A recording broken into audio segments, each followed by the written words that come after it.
Catus, Maximus here, this time with a little video about this Trimont Trimo 8-inch wrench. This is a what you would call a standard adjustable wrench from the early days. We're talking 1910s, 1920s.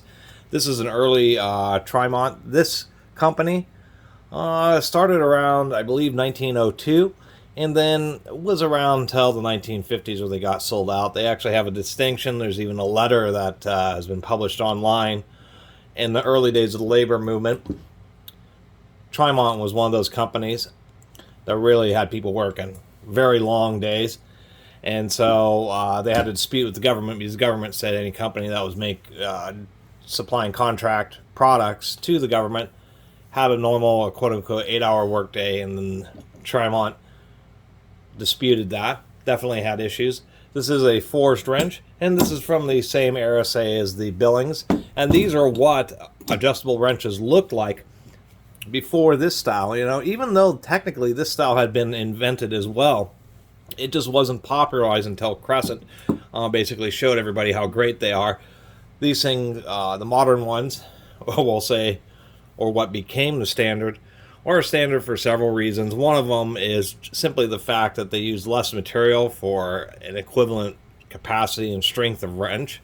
Both of these are rated at 8 inches.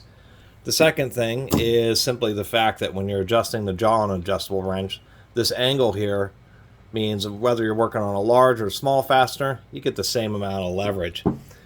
Where Trimont was actually attempting to do that. Interestingly, they have their original patent 1219-2011, but then if we look real closely on this collar here, we can see another patent of, if we can just get that, January 4th, 1927, so that must be the most recent patent. The big issue with this isn't a pipe wrench with smooth jaws. This is just a lot of play because the broaching wasn't super tight. So decent quality, but they could have done a bit better. But one of the advantages is, even though it's linear, it does kind of offer the same thing that a modern crescent wrench does. Is since the upper jaw is what moves, your effective leverage, the difference from the bottom jaw to the end of the handle, stays the same. So as you're working on larger fasteners, you actually still maintain a decent amount of leverage. Another thing about this is obviously the fact that it has a huge capacity for a relatively small wrench. It is all forged up. One thing that's also interesting about these old wrenches is they were kind of heavy duty. They were heavy duty because they were also designed to be used as hammers, and this one certainly has, but they had this big flat. And the same thing on the Billings. They weren't really advertised as hammers, but people really used a lot of tools as hammers back 100 years ago. Speaking of that leverage, we have this Billings here, and we can see that its jaw is a whole lot tighter. This much tighter on this one. I can't even see it. Oh, it says Billings. I have it covered up.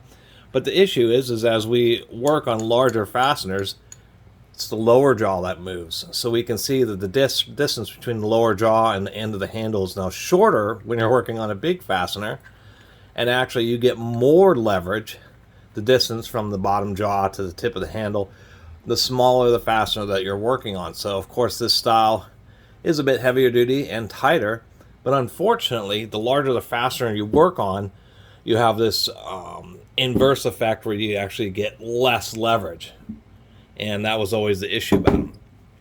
So this Trimont Trimo was an interesting wrench that they kind of was a modified quote-unquote monkey wrench, pipe wrench.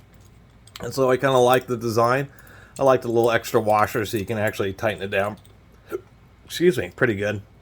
But unfortunately, it just has a little bit of play, but it's just interesting. It's the first Trimont tool I've ever actually seen. I believe they were, once again, sold out in the 50s, but I just have not run into many of their tools. So obviously their sales probably were a lot related to government contracts rather than end users and professionals. And probably one of the reasons why I just don't see that many of them. And their build quality is once again good, but compared to some of their contemporary competition like Billings, they certainly weren't quote-unquote the snap-on. And obviously, once again, they've all been replaced by the good old Crescent adjustable wrench. Anyway, just wanted to document this interesting wrench from a brand I've never seen before.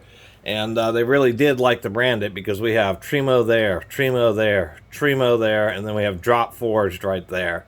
And then Trimont right there out of Roxbury, Massachusetts. Apparently the building that they had, the manufacturing facility, is still standing, like on Armory Street. So I also think that's pretty cool, is at least the building is still there. You could go and look at the building where this wrench was manufactured in Massachusetts.